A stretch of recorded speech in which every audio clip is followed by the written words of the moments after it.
All right, y'all. 400 years God went silent.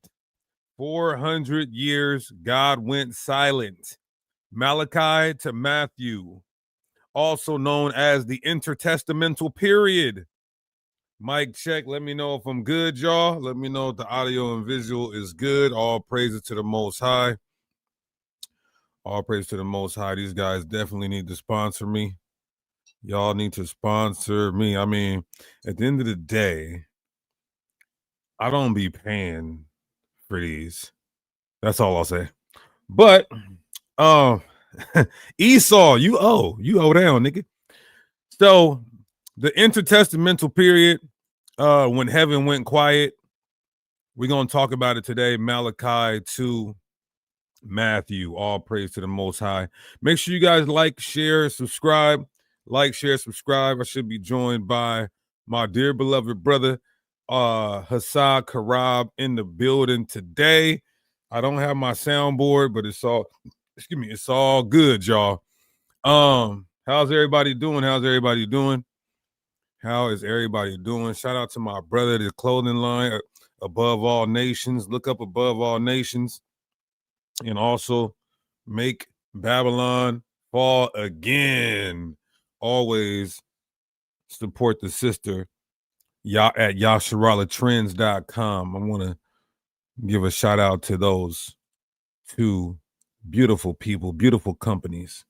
All praise to the Most High. Everybody's good in the chat. Let me know something, y'all. Put a big G in the chat if you wanna get the understanding and go into the information dealing with the intertestamental period. Were there prophets on the scene? What happened? I'm just gonna give you guys a brief synopsis before we get into it. The intertestamental period of 400 years of silence, as they call it. This is a time where so much is happening. So scholars say that, this was a time where God wasn't speaking because there was no prophets on the scene. But I'm going to tell you what, the Most High was moving. He was doing things. During the intertestamental period, which a lot of our Israelite community is ignorant of, it's okay because we're here today. The sect of the Pharisees originates from the Hasidians. And then the Sadducees that you see in the New Testament, they originated during this period from Malachi to Matthew, as well as the Hellenes. And also during this period, you're going to see sources in which books were compiled during this time period. We're going to talk about that. During this time period, you see Israelites starting to become Gentiles, Gentiles starting to become Israelites. Also, what else? You see how the Levitical priesthood was corrupted and through bribery. And so you have non-Levites and even Gentiles taking office as the high priest. You're going to see some crazy stuff. We got about 100 slides. We got a 100-round clip for that ass. All praise to the Most High. What else? So much stuff. So we're going to get right into it, y'all. We're going to get right into it. Make sure you guys hit that like button, and I pray that everybody will be edified. Also, as always, or should I say most of the time, we have the free PDF. Let me see something real quick. We have the free PDF link to the presentation, and this PDF link is in the description box. Now, this is the type of stuff I also want to add. This is the type of stuff that you learn in the Genesis Varsity Online Academy, specializing in Hebrew apologetics. This is something that we went over like 6 months ago, I believe, and I'm finally getting it to YouTube. Everything we do in the Genesis Varsity Online Academy, we don't bring to YouTube, all right? But sometimes I do want to give you guys a glimpse into the Genesis Varsity Online Academy, specializing in Hebrew apologetics, so you can take a look at the scholarship, the information. Oh, wow. All of that. So make sure y'all get in that varsity, because when I do this full complete Bible commentary, I will not be on YouTube as much. We're doing a full, complete Bible commentary, Old Testament, Apocrypha, and New Testament. It'll be a three series composition.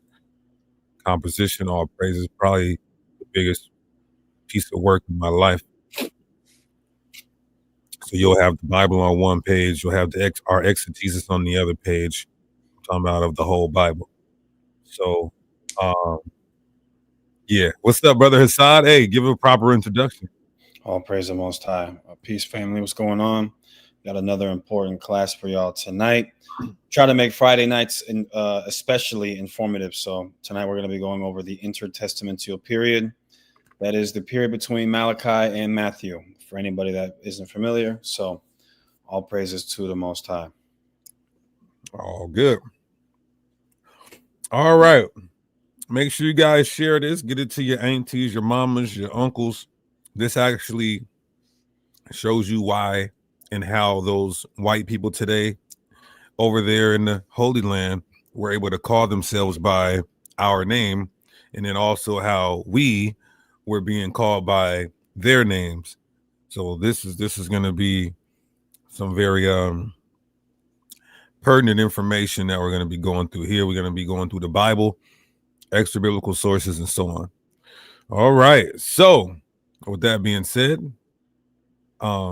if you want to join the varsity, make sure you hit me up, deacon@genesis144.com. It's on the screen, deacon@genesis144.com. Somebody said, Uber driver ate my oxtails. It's been a day. What? That is so funny. Yeah, don't let me be an Uber driver. I'm the Uber driver and new MacGyver. Yeah, I'd be so skeptical about ordering DoorDash and all of that, man. I only order certain things from DoorDash. Like, it got to be able to be closed and sealed. So it was a Judite? Nah, that was probably a Benjamite, bro. Uber driver ate his oxtails. Lord of Christ. All right. What did I just do? My apologies. On the screen, yeah. My apologies, y'all. All right. There we go. All right, let's get this started. Intertestamental period, 400 years of silence. We're going to go in order, right? I'll read some, and then Hassad, you can read some as well. I'll start it off, though. The intertestamental period lasted approximately 400 years, from around 420 BC to the early 1st century AD.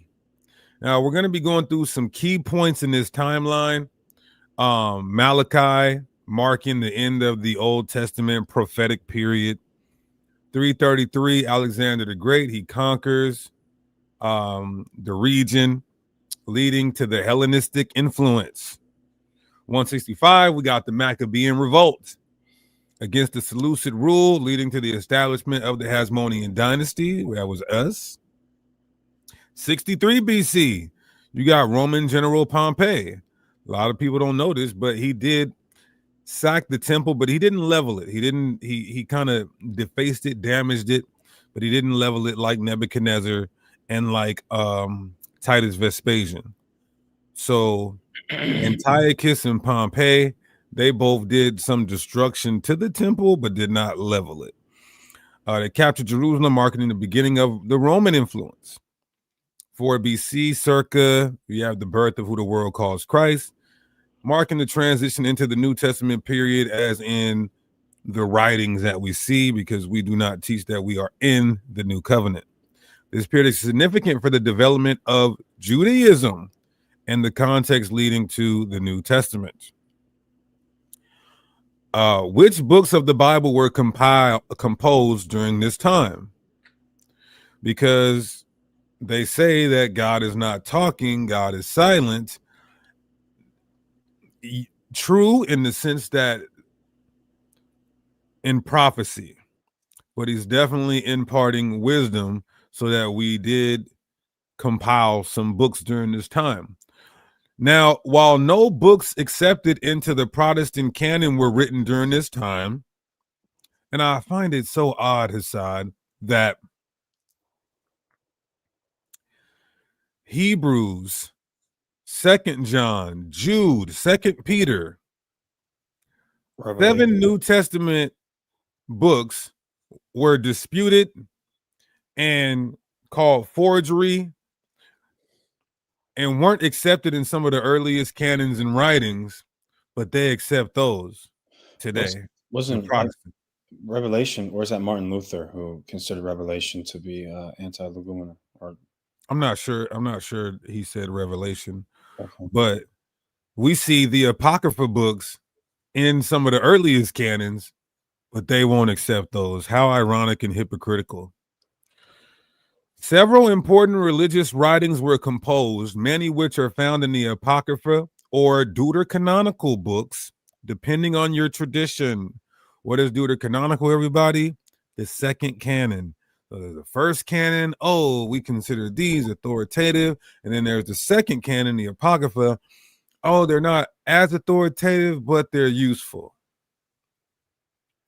So here's some of the deuterocanonical apocryphal books and likely authors composed during this time of the intertestamental period.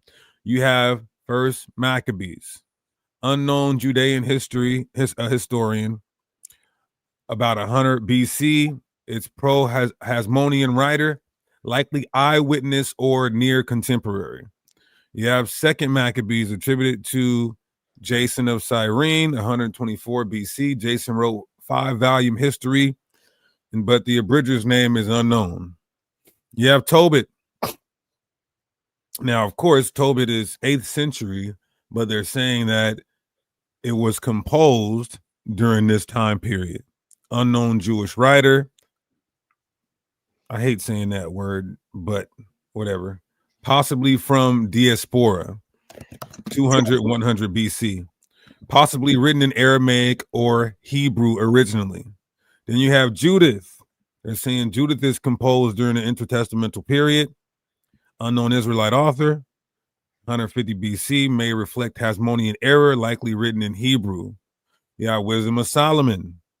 They're saying that this is composed. Now, does it mean this is all of these were or originated during this time? It could be, but passed down oral traditions, oral doctrine, or they could be going by this is just the oldest documents that they have of these particular books. Wisdom of Solomon, Israelite philosopher in Alexandria, influenced by Hellenistic philosophy. You got Sirach, Ben Sirah, real historical figure, lived in Jerusalem, composed about 180 BC. Baruch. So they're saying that this is pseudonymous. I hate saying that. Synonymous. Pseudonymous. Pseudonymous. They're trying to say it's not written by Jeremiah scribe. I don't agree with this. This is just what you're going to get when you do your research on this.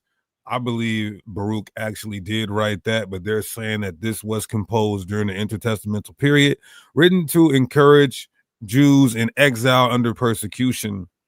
Letter of Jeremiah, 300 to 100 BC. Anti-idolatry letter attributed to Jeremiah, not actually by him. Additions to Daniel, unknown Israelite scribe. We don't subscribe to that. 2nd and 1st century BC, likely from Hellenistic or early Roman periods. Additions to Esther, we do subscribe to that, and they're saying that these were compiled during the intertestamental period. And here's other works. I think. Go ahead. I think with the additions to Daniel, I think they might just be calling Susanna or Bell and the Dragon additions to Daniel. Possibly.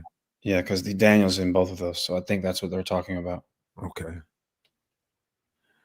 So then you have other works that were compiled during this time. Enoch. They're saying Enoch is compiled during this time. Multiple authors, possibly priestly visionary circles, 300 to 100 BC. We don't subscribe to Enoch being written by Enoch himself, which is crazy. If you believe that. Jubilees composed during this time, possibly by the Essenes, the same ones who found the Dead Sea Scrolls in the Qumran caves. So it rewrites Genesis, Exodus with legal solar calendar emphasis. Psalms of Solomon. Psalms of Solomon, an unknown Pharisaic group of writers or writer reacting to Roman conquest and expresses messianic hope. Testament of the 12 patriarchs. Dead Sea Scrolls we see in the Qumran caves from about 250 BC. So these are the major compositions that were being written during the time of the intertestamental period. Hassad, did you want to say anything on that? No. Okay, so you can pick up here. So the high priests, we have a list of the high priests during the time of the intertestamental period. So now we're going to read about those. So during the late Persian period, which is 400, this is circa to 332 BC, we have Jaddua. Then we have the Hellenistic period, which takes place right afterwards. Onias the First, Simon the First, Onias the Second. If you guys have ever heard a Old Testament only debate, Daniel 9 debate, where people will ask about it, for the proponents of people who think Christ is not the Messiah, they'll always point to this guy Onias. Onias, I believe third is who they're referring to, though, not Onias the second. Onias the third. You don't have to go through all of these though either, because we got them in the list with some details. Right. This is just a pictograph of the list that we're about to go through. Yeah. So then there's a couple that are important though. So I believe Jason right here is mentioned in Maccabees. I believe that's the same Jason. Yeah. It says who is no high priest. So I think that was the wicked Jason. But here we have it's broken up into different periods. So the Hellenistic period, the Hasmonean Maccabean period, and then the time of John the Baptist and Christ. We read about Ananias and Caiaphas in the Gospels. So look at here. Onias III is a notable high priest. We're going to look at some notable high priests and events from this time period. So again, we just saw that list of a bunch of high priests. Now we're going to go into some of the more familiar ones. So Jonathan, high priest Jonathan. According to Josephus, Jonathan murdered his own brother, Jeshua, inside the temple during a dispute over the priesthood. Why it's interesting? Well, it's temple murder. Someone was murdered inside the temple. The Persian governor Bagoas was so outraged that he defiled the temple. Then there's the citation for Josephus. So I'm going to read the citation. It says, when Eliashib, the high priest, was dead, his son Judas succeeded in the high priesthood. And when he was dead, his son John took that dignity, on whose account it was also that Bagoses, the general of another Artaxerxes' army, polluted the temple and imposed tributes on the Jews, that out of the public stock, before they offered the daily sacrifices, they should pay for every lamb 50 shekels. Now Jesus was the brother of John and was a friend of Bagoses, who had promised to procure him the high priesthood. In confidence of whose support Jesus quarreled with John in the temple. Just to reiterate for anybody that's watching, this is not Jesus Christ or John the Apostle or John the Baptist. And so provoked his brother that in his anger, his brother slew him. Now it was a horrible thing for John when he was high priest to perpetrate so great a crime. And so much the more horrible that there never was so cruel and impious a thing done, neither by the Greeks nor barbarians. However, God did not neglect its punishment, but the people were on that very account enslaved, and the temple was polluted by the Persians. And it's ironic, we have this citation right here. People try to act as if the time period in which we were under the Persians was this great time and we weren't under this subjugation and it wasn't considered a captivity. Well, the Bible, one, tells you that it was, and two, in this citation we're reading, they had enough power over us to desecrate our holy temple. But it says, now when Bagoses, the general of Artaxerxes' army, knew that John, the high priest of the Jews, had slain his own brother, Jesus, in the temple, he came upon the Jews immediately and began in anger to say to them, have you had the impudence to perpetrate a murder in your temple? So even a Gentile knows that it's wicked as hell. And as he was aiming to go into the temple, they forbade him so to do. But he said to them, am not I purer than he that was slain in the temple? And when he had said these words, he went into the temple. Accordingly, Bagoses made use of this pretense and punished the Jews 7 years for the murder of Jesus.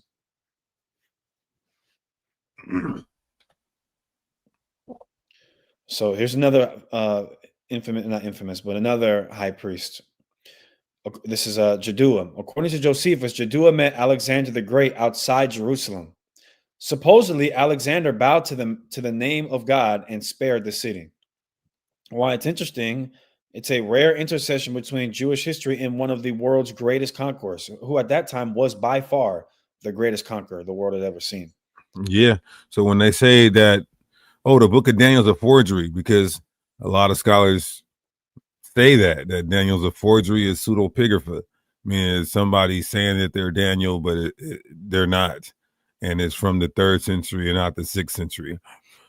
But they would have to reject Josephus as a historian because Josephus says, let me pull up this link right here. Okay, so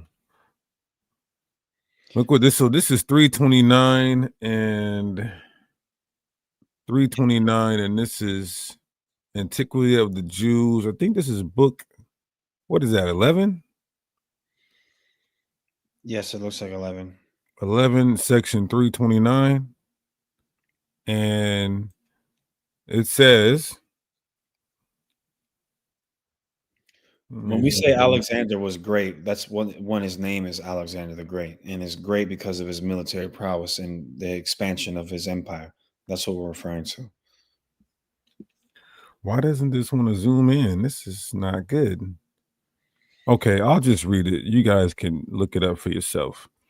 It says, so when Alexander came to conquer, it says, and when the book of Daniel was showed him, where Daniel declared that one of the Greeks should destroy the empire of the Persians, he supposed that himself was the person intended.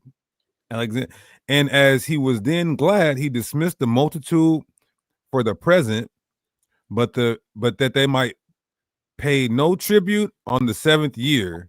He granted all they desired, and when they entreated him, the Jews of Babylon. So when Alexander had thus settled matters at Jerusalem, he led his neighboring armies into other cities, going and conquering to conquer.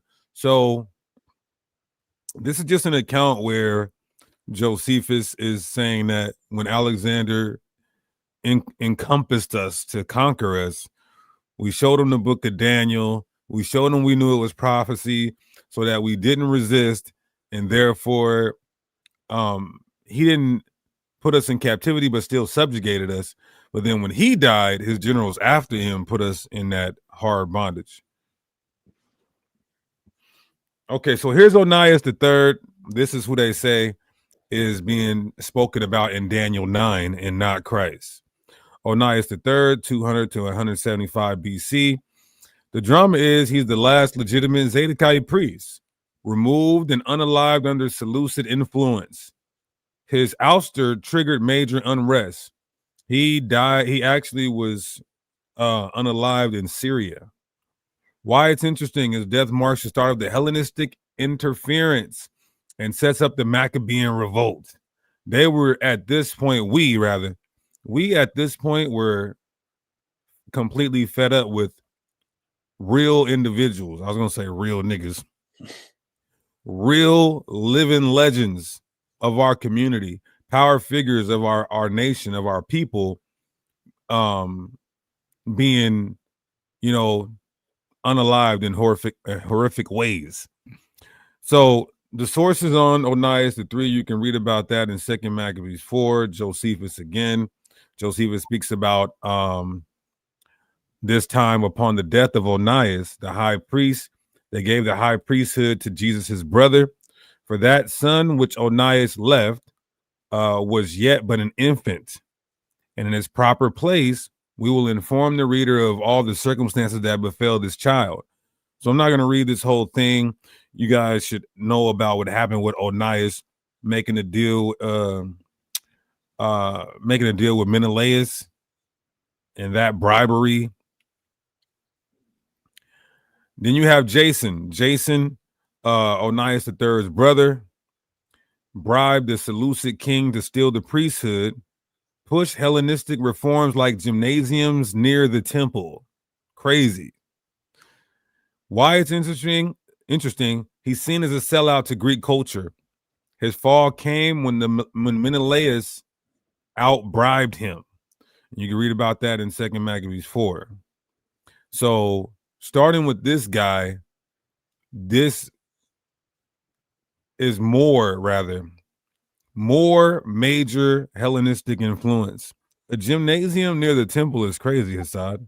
Yeah. Remember, a gymnasium is where them white Greek freaks working out with no clothes on. All right, just in case kids are watching.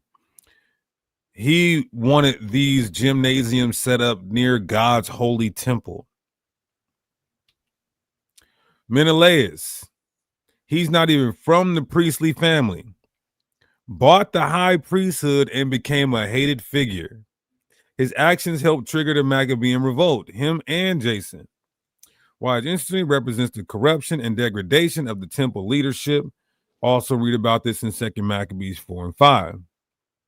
You can read this. All right. Alchemist. He was installed by a Seleucid king, rejected by the Maccabees as illegitimate, engaged in back and forth bloody conflict until his death. This is what you start to see in like post-exilic Israel. When we come back to the lands, is this basically struggle for power amongst the community. This is why you're seeing all this. This high priest was illegitimate. This one killed his brother. This one was rejected by his people. This one was illegitimate. So it says, this man was a symbol of foreign-backed authority versus Jewish nationalists. Then we have the citation on the bottom, 1 Maccabees 7 and 9. Jonathan Aphis, one of the Maccabee brothers, took the high priesthood without having the Zadokite lineage, and eventually was captured and killed by the Seleucids. This is the beginning of the Hasmonean priests and kings. This is 1 Maccabees 9 and 12. You can read about Jonathan in the book of Maccabees. Now we have John Hyrcanus. This is he expanded territory of the Israelites by force, conquered Idumea, and forcibly converted its people. So this is important. The Edomites were converted to use the word Judaism, or to the laws of the Israelites, right here, going on a little over 2,000 years ago. So not only did he blend the priesthood with the kingship, because he essentially acted as the king, but he specifically conquered the Edomites and forced them to convert. So now you have Edomites who are following Judaism, keeping the laws, Torah, etc. Yeah. Which leads to them they're going to be calling themselves Jews. This is where it all starts, y'all. So now you understand how white people became Israelites, for lack of better words. I think I got this pulled up here. You know what? I'm not gonna. Again, this free PDF link is in the description box. No paywall. Aristobulus 2 verse Hyrcanus 2. This is during the time of Pompey. Now, this is crazy. This is where the spice level. I know you guys get bored with history, but you should know this. You guys should know your lineage and pedigree and what was happening in this 400 years of silence, the intertestamental period.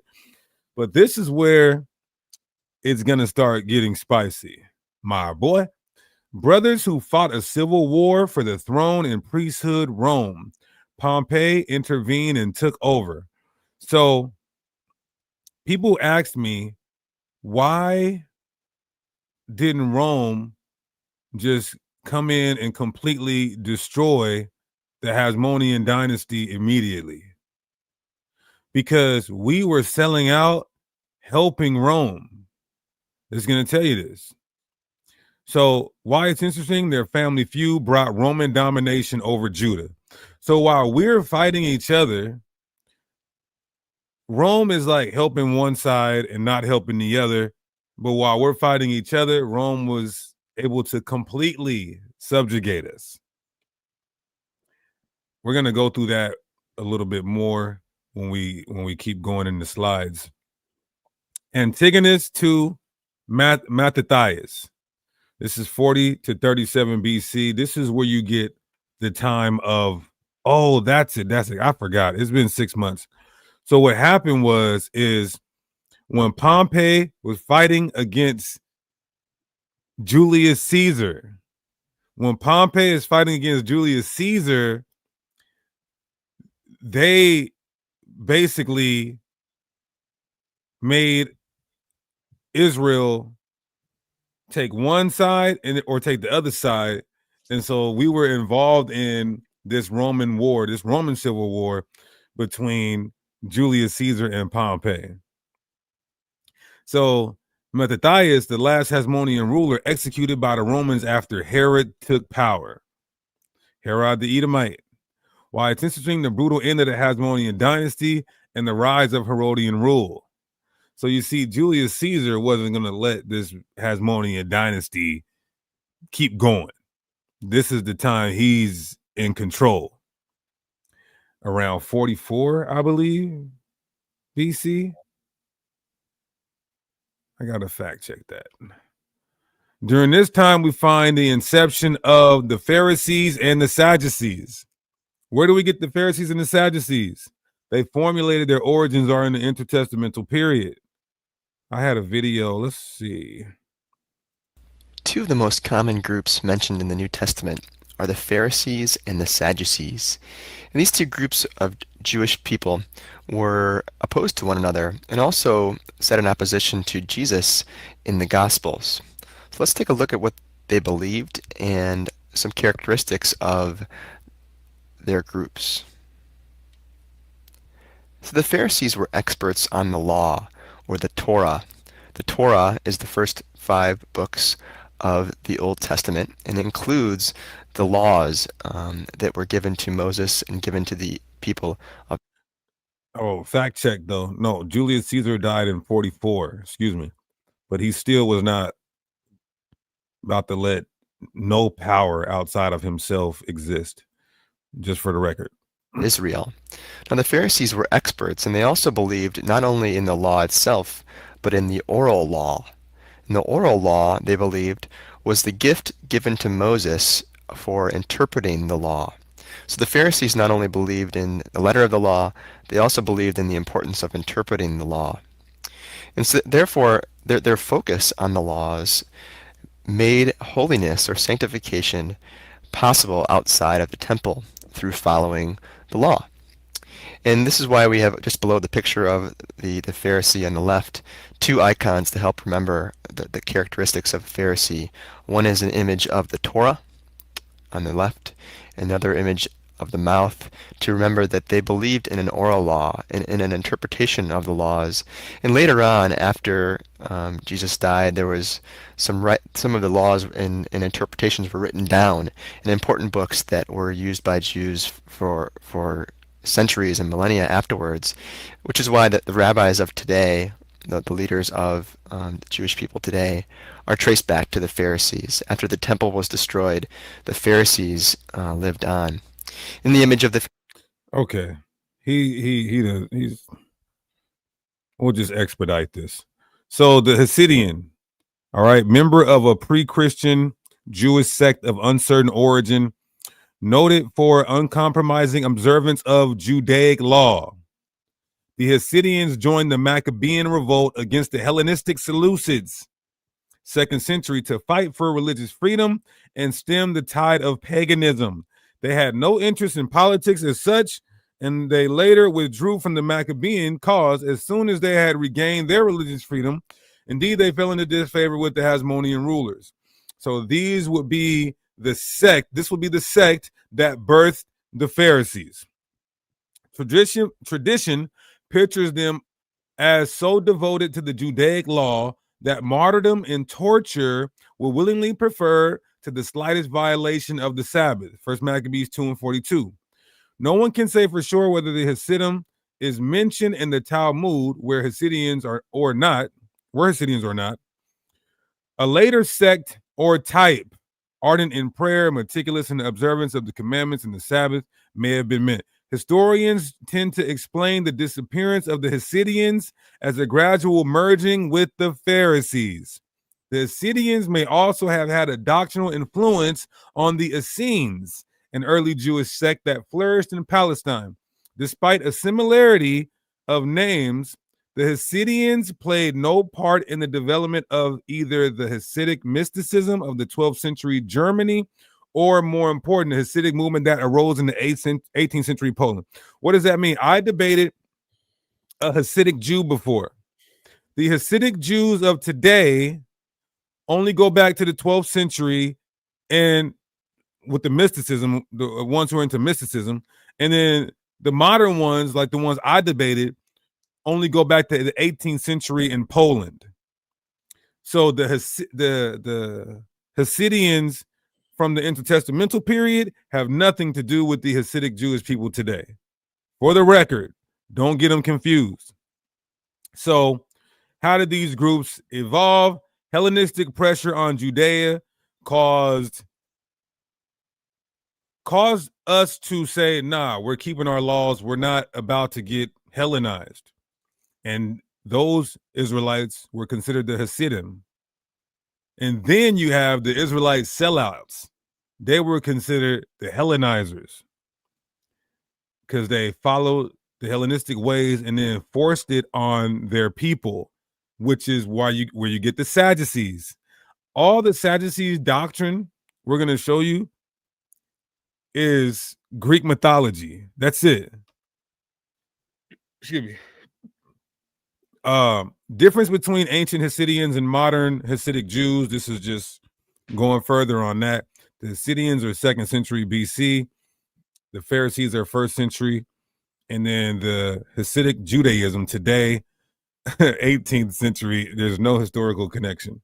So people need to understand that we're talking about 200 years ago. They're claiming descent from people 2,000 years ago and only have records to show from 200 years ago.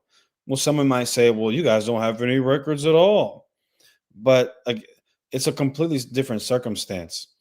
The Bible says that the real Israelites will be scattered to the four corners of the earth to be enslaved, to then be destroyed and, just completely turned upside down. The fact that they don't have anything, it kind of suggests that they made this up. Them not having anything and us not having anything are two different things. We were enslaved and then our language was taken from us. They just apparently migrated from Israel to Europe. Why don't they have anything? But I can take up from here. It says, okay. Modern Hasidic Jews founded in the 1700s by Baal Shem Tov in Eastern Europe are not the same as the Hasidians or Hasidim from the 2nd century BCE, who opposed Hellenization during the Maccabean period. So let's get some key distinctions. Hasidians are ancient. They're from the 2nd century. They are pious Jewish warriors who supported the Maccabean revolt, opposed Greek influence and Hellenizers, and may have influenced the rise of the Pharisees. Hasidic Jews, this modern Hasidic Israelis, 18th century CE onward. So we have one group goes all the way back to the 2nd century. One group goes only back 200 years ago. It says it was founded in Eastern Europe, emphasizing joy, spiritual connection, and charismatic leadership. So although the names sound similar, both from Hebrew Hasid, which is pious or pious, they are completely unrelated historically and ideologically. They're not the same, so don't get confused. Origin of the Hellenizers, Second Temple period. This is 400 to 100 BC. These are Jewish elites. When we say the J word, we're not referring to the people with little hats. We're just talking about the Israelites. So Israelite elites and aristocrats who embraced Greek culture. Beliefs and actions. They supported gymnasiums, Greek languages, philosophy. And this is what you read about in First Maccabees when it said, in those days there went wicked men who said, let us go and make a covenant with the heathen. For since we departed, our days have been sorrowful, etc. This is what you read about in the Bible in First Maccabees and Second Maccabees. Origin of Hasidim, Second Temple period, 400 to 100 BC. A pious, conservative, pious. I keep seeing that. Yeah, I'm sorry. A pious, conservative Jewish group who opposed Hellenization. They were strict Torah observers and they rejected Greek customs. They are the ones who supported the Maccabean revolt. They opposed corrupt high priests aligned with Greek culture. This is also what you read about in First and Second Maccabees. How the Pharisees arose. Hasidic resistance, spirit, Hellenistic influence. Emphasis, Torah study, so this is how the Pharisees came about, right? They studied the Torah, the oral law, they were middle class teachers, scribes. They did believe in the resurrection and the afterlife, whereas the Sadducees, they did not. If you remember in Acts 23, I think it is, Paul divides the council because he says he believes in the resurrection. Half the council were Pharisees, half the council were Sadducees. So the Pharisees, they believed in the resurrection, they believed in the afterlife. The Sadducees did not. Oh, also too, the synagogue. So what we did was, the reason why we started building synagogues is because the temple was destroyed, and we wanted to still have a place that we felt like we could still worship the Most High, and that's all the Hasidim, where you get the Pharisees from. Oh, this is just getting redundant now. I put it's talking about other things. Temple-centered authority, written Torah only, deny resurrection and angels, reject oral tradition. Oh, okay, that's more. So the Sadducees, they said, no, you gotta be written in the Torah only. It gotta be at the temple only, no synagogues. And they also said, we don't care about the oral traditions and angels and resurrection. Nah, that's not it. We don't believe in that. Right. And so this is, when you deal with the Greek at the top, you'll see Greek theology and mythology. So they believed in immortality of the soul. The soul exists eternally apart from the body. The afterlife is disembodied spiritual existence. That's what the Greek mythology teaches about immortality or the afterlife. Also, their view on resurrection, no bodily resurrection. The body was seen as temporary, corrupt, prison. Resurrection of the physical body was not a part of Greek philosophy.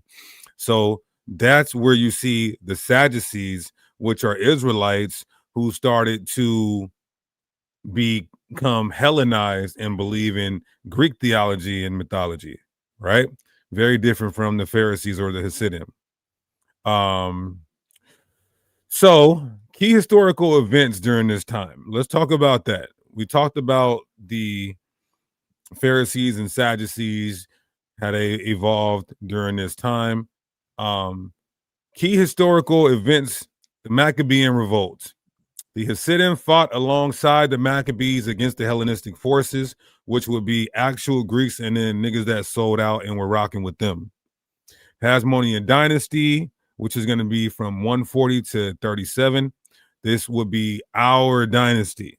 Once the Maccabees became rulers, tensions rose between religious and political factions, solidifying Pharisee and Sadducee splits. Then you have the Roman period. They came against us 63 BC, roughly. Pharisees and Sadducees became major opposing factions in Jewish political religious life. Pharisees' theology in the New Testament. They believe in resurrection, as I think Hassad just quoted this in Acts 23, 6 and 8. Paul exploits this division. The Sadducees say there is no resurrection, nor angel, nor spirit, but the Pharisees acknowledge them all. Strict adherence to oral tradition. Where is this at in the Bible? Matthew chapter 15, 1 to 9. It's saying Yahushua rebukes them for elevating tradition Why do your disciples transgress the tradition of the elders? So yes, the Pharisees who come from the Hasidim, they put oral tradition over Torah. They do believe in angels and spirits. Again, that's Acts 23:8. The Pharisees believed in unseen spiritual beings. The Pharisees confessed in both. Hypocrisy and legalism. Matthew 23 is all about the Pharisees. Woes to the Pharisees. Woe unto you, scribes and Pharisees, hypocrites. They're seen as hypocrites in the New Testament.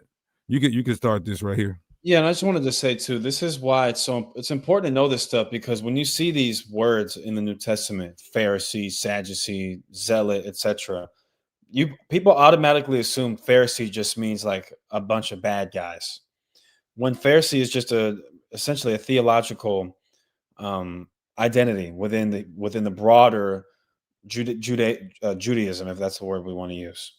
Again, they believed in the angels, they believed in the Spirit, they believed in the resurrection. This is why Paul affirms in, I believe, Philippians, that he is a Pharisee of Pharisees. How is he a Pharisee of Pharisees? Well, he observes the law, he believes in the Spirit, he believes in the resurrection, and he believes that angels exist. So it's important to know some of these terms. Like when a Christian says, "Oh, you're a Pharisee," well, it depends on what you mean by a Pharisee. Because a Christian, you believe in the Spirit, yeah. You believe in the resurrection, yeah.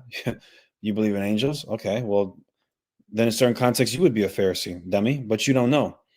So Sadducees' theology in the New Testament, they denied the resurrection. Matthew 22 and 23, they tried to tempt Christ. The same day came to him the Sadducees, which say that there is no resurrection. So they didn't believe in a resurrection. Denial of angels and spirits, Acts 23:8. Contrast their beliefs with Pharisees, that we just got done reading that. Control of temple and priesthood, Acts 5:17. It says, Sadducees imprisoned the apostles. The high priest rose up, and all they that were with him, which is the sect of the Sadducees. Limited acceptance of Scripture. It's implied in Matthew 22:29 and 32. When Christ answers them from the Torah, which was only the Torah, which was the portion they recognized, he said, "You do err, not knowing the Scriptures nor the power of God." All right. So during the intertestamental period, we talk about how Israelites became Gentiles. That's how it started. During the intertestamental period, especially under the rule of Antiochus Epiphanes, Israelites were forcibly stripped of their heritage and compelled to conform to Greek customs. This systematic process is known as Hellenization, and it led to Israelites losing their identity, effectively becoming Gentiles in law, culture, and name, though still Israelites by blood. Hellenization and apostasy. Antiochus outlawed fundamental aspects of the Torah. First Maccabees 41 to 43. It says that all should become one people. Everyone should leave his laws. So all the heathen agreed, according to the commandment of the king. And many also of the Israelites, these pre-prototype Sadducees, consented to his religion and sacrificed unto idols and profaned the Sabbath. The decree targeted circumcision, dietary laws, Sabbath observance, even the reading of the law. Israelites were commanded to forsake their nationality and to become as Greeks, to the end that they might forget the law and change all the ordinances, First Maccabees 1 and 49 and 50, excuse me. And whosoever would not do according to the commandment of the king, he said he should die. Remember, it was unlawful to call yourself a Jew. So what would you call yourself then? So name and language erasure. One method of identity loss was changing Hebrew names to Greek names and taking part in forbidden customs like gymnasium training. Done naked, revealing whether a man was circumcised or not. So that's why they wanted you there, to make sure that your rod wasn't cut. Ain't these the devil?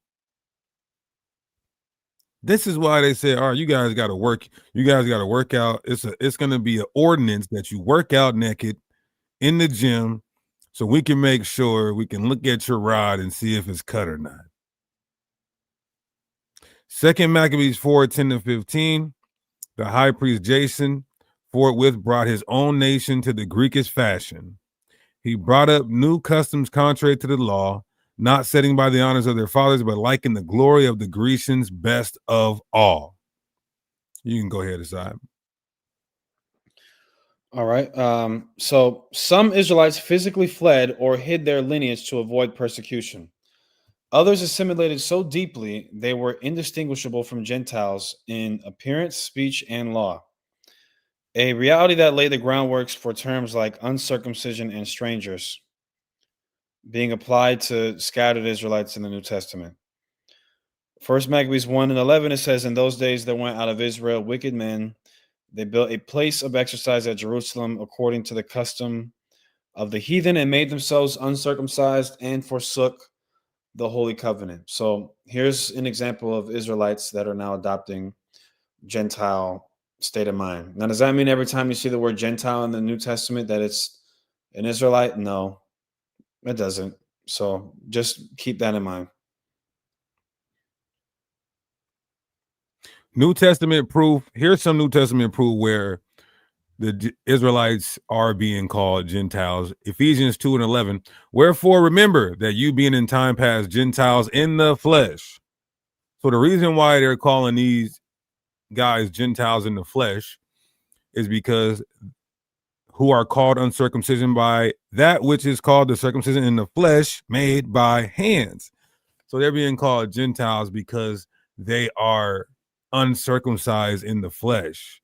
But if this was talking about bloodline Gentiles, they don't stop becoming Gentiles. So when it says time past, you don't just stop being a Gentile, even if you believe in Christ, right? Another example is 1 Corinthians 12:2. You know that you were Gentiles. How were you Gentile? Again, you can't just stop being a bloodline Gentile. Carried away unto these dumb idols, even as you were led. So that's how we became Gentiles. And this is just a couple points in the New Testament where we see this. Now, how Gentiles became Jews. You can pick it back up right here, Asad. While many Israelites were losing their identity and being Hellenized, something equally significant was happening. Non-Israelites, especially Edomites, were being forcibly converted into Jews. This reversal was led by the Hasmonean rulers who expanded Jewish territory through military conquest and enforced the laws of Moses on surrounding nations. Over time, these Gentile converts began claiming the Israelite identity, with the most infamous result being the rise of Herod the Great, an Edomite who ruled as, quote, king of the Jews. All right. Go ahead. John Hyrcanus and forced conversions. John Hyrcanus, son of Simon Maccabeus, led military campaigns that subjugated and forcibly converted surrounding peoples, especially Edomites. Josephus' Antiquity, and here's a citation, you can look at it for yourself. It says, quote, Hyrcanus took also Dora and Marissa, cities of Idumea, and subdued all the Idumeans and permitted them to stay in that country, if they would circumcise their generals, if they would circumcise their genitals and make use of the laws of the Jews.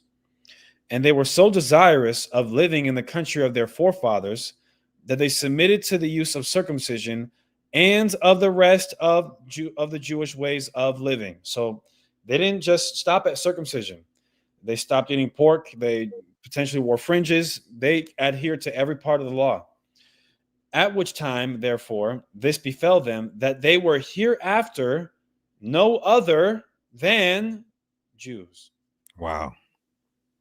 So they essentially, became them, so to speak. Of course, they didn't change their genetic structure and their DNA, but they imitated them to the point where if someone looked at them and observed how they looked and how they acted, they would say, that is an Israelite. That is a Jewish person. It started right here. So the major conversions of Edomites started with John Hyrcanus, and then with the Herodian, from them, the Herodian dynasty, and then the Colonimus family. All right. But go ahead. You still got more on there? Okay. It These says, Gentiles? these Gentiles, especially Edomites, Israel's long-standing enemies, were now legally regarded as Jews by circumcision and law, not by lineage or covenant. The rise of Herod the Great, an Edomite king of the Jews, Herod's father, Antipater, he's called Antipater the Idumean, who rose to power through allegiance with Rome. Antipater helped Julius Caesar and Pompey, and his son Herod was rewarded by Rome with rulership over Judea. Here's the bibliography from Josephus. It says the Romans made Herod king of the Jews. Though Herod converted and followed Jews' customs outwardly, he was not an Israelite. Christ rejected his entire dynasty, Luke 13, Matthew 2, etc. The Edomite convert now sat as ruler over the children of Israel. What a punishment is that? And that proves that, the Israelites were under the curses at that time. What does it say? It says in Deuteronomy 28 and 43, the stranger that is amongst you shall get up above you very high, and thou shalt come down very low. So, political Judaism versus lineage-based. This period birthed a new category, Jew by politics, not by blood. Gentiles can now become Jews through circumcision and adherence to the law, but without descending from Jacob. This is similar to what we see in Esther 8 and 17, when it says the people of the land became Jews, for the fear of the Jews fell upon them. That isn't to say that they literally, again, changed their genetic structure and became Israelites, but they adopted the ways of the Israelites and therefore were called by that name at certain times. It says, this counterfeit identity blurred the lines between the righteous seed and heathen converts. Herod rebuilt the second temple for political points. His family intermarried with Levites to secure their standing, and the Herodians supported Rome and viewed Christ Yahushua as a threat to their rule. Right. And as we're going to keep going, remember, y'all, the free PDF link to this presentation is in the description box. And you guys are going to see not only how Gentiles became Jews, but this during its intertestamental period, lineage switched from you are a Jew by your mother instead of your father. And it's going to explain why. All right, keep going. That's it on that. So through military conquest, forced circumcision, and political alliance, Gentiles, especially Edomites, entered into Jewish society. They adopted the law outwardly, but lacked the spiritual and bloodline connection to Israel. This led directly to the Herodian dynasty, which ruled over Judah during Yahushua's time, and caused major identity confusion that still lingers today. Now, here we go. The shift, I'll pick up right here. The shift from patrilineal to matrilineal descent. All right, you are who your father is. That's Torah. That's what God says. During the intertestamental period, when these Gentiles started becoming Jews, then this changed. And we're going to show you guys why. From the time of Moses through the early Second Temple period, Israelite identity was determined by the father's lineage. This was essential for establishing tribal inheritance, priestly qualifications, and covenant legitimacy. However, during the late intertestamental period, especially under the Herodian and Pharisaic influence, a new concept arose that a person could be considered Jewish or an Israelite through their mother's lineage. Then later you see this in the Talmud. Even before the Talmud, this is what they were doing. This shift was not rooted in Torah, but developed through political. They had to do this. Political, cultural, and rabbinic motivations to accommodate converts and obscure bloodline truth. This is why when you read Philo, Agrippa used to go to the temple and cry because he couldn't do certain things that an Israelite king was supposed to do according to Torah. Torah law, descent through the father, Israelite identity was always passed through the male line. Your tribe, inheritance, and national status all depended on your father. That's Numbers 1 and 18 by the house of their fathers. That's Ezra 2, 59 and 62. Those who could not show their father's lineage were excluded from the priesthood and considered unclean. This standard made it impossible for someone with a Gentile father and Israelite mother to claim a legal Israelite status. It also excluded Gentile converts' children from claiming true tribal affiliation. The Torah protects us. The Torah was okay with them converting. I want to make that clear. The Torah is okay with Gentiles converting, but protecting us so that they cannot try to claim inheritance, tribal affiliation, anything of the sort.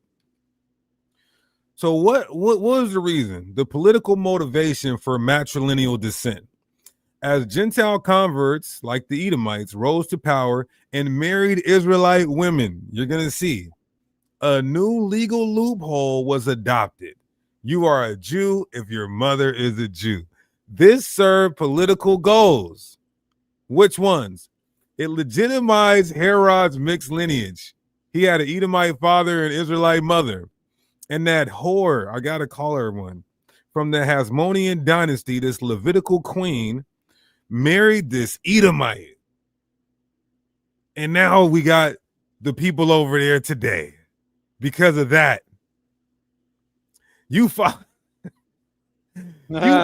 that? So allowed foreign alliances and intermarriage without losing your Israelite status. Enabled proselytes, children to be accepted with full Israelite descent. This shift contradicted Torah and was never practiced by Moses, the prophets, or Yahweh Shai, or anything. You understand? It gets juicier. So here's what happened, everybody. Herod married Miriam. Miriam, a Hasmonean princess, excuse me, I said queen, a Hasmonean princess of Levi. Yuck. And look what it did. Look what it did. It gave them the legitimacy to, while we're being kicked out in 70 AD, they got to stay.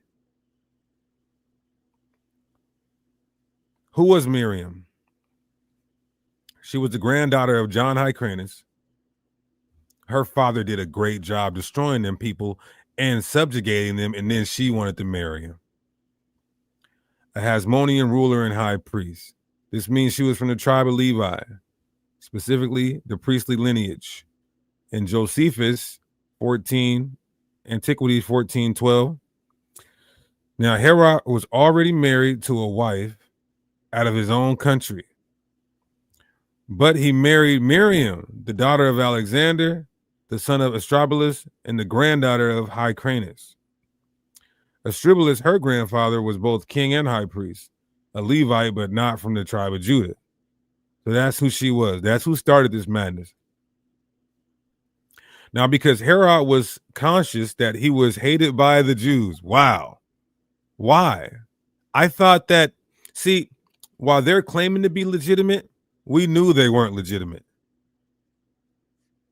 He sought to gain favor with the people by marrying into the royal family of the Hasmoneans. Why did Herod do this? He's an Edomite by blood. He married Miriam to legitimize his rule by marrying to priestly Hasmonean line, secure acceptance among the Israelites, people who still revered the Hasmoneans. It was political thereafter. An Edomite linking himself to the priesthood to appear as a rightful Israelite king. Now, watch this, everybody. New Testament proof that these Gentiles were calling themselves Jews. And after certain days, when Felix came with his wife Drusilla, which was a Jewess. Wait a second. Drusilla was the daughter of Herod Agrippa. Herod Agrippa, the grandson of Herod the Great. So her lineage traces back to the Herodian dynasty, which is Edomite by blood, but married into the Hasmonean line. So even though her father's line was an Edomite, and when you look at this word in the Greek, it literally is Judah, Jew, Yahweh. Ain't no getting around it. And you can't say, oh, she was keeping the laws, so that's why she could be called a Jew. No, she was a fornicator, a known public fornicator. So she wasn't called a Yahweh because that she was keeping the customs and Torah. She was called a Yehowadah because they were going by the matrilineal descent of that Herodian dynasty. So it says, Edomite, her maternal line traced back to Miriam, the Hasmonean Levitical queen or princess. Why was she called a Jewess? This is a perfect real world example of what we're teaching. Torah defines lineage by the father.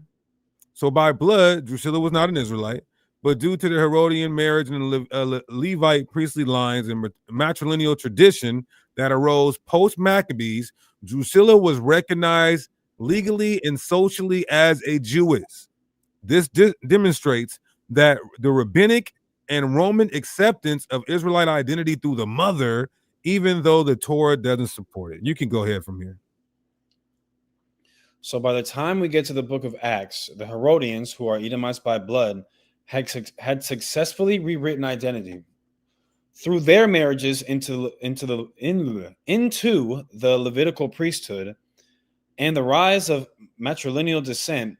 Even a descendant of Herod the Edomite could be called a Jew. That's why in Acts 24 and 24, Drusilla, who is Herod's great-granddaughter, is called a Jewess.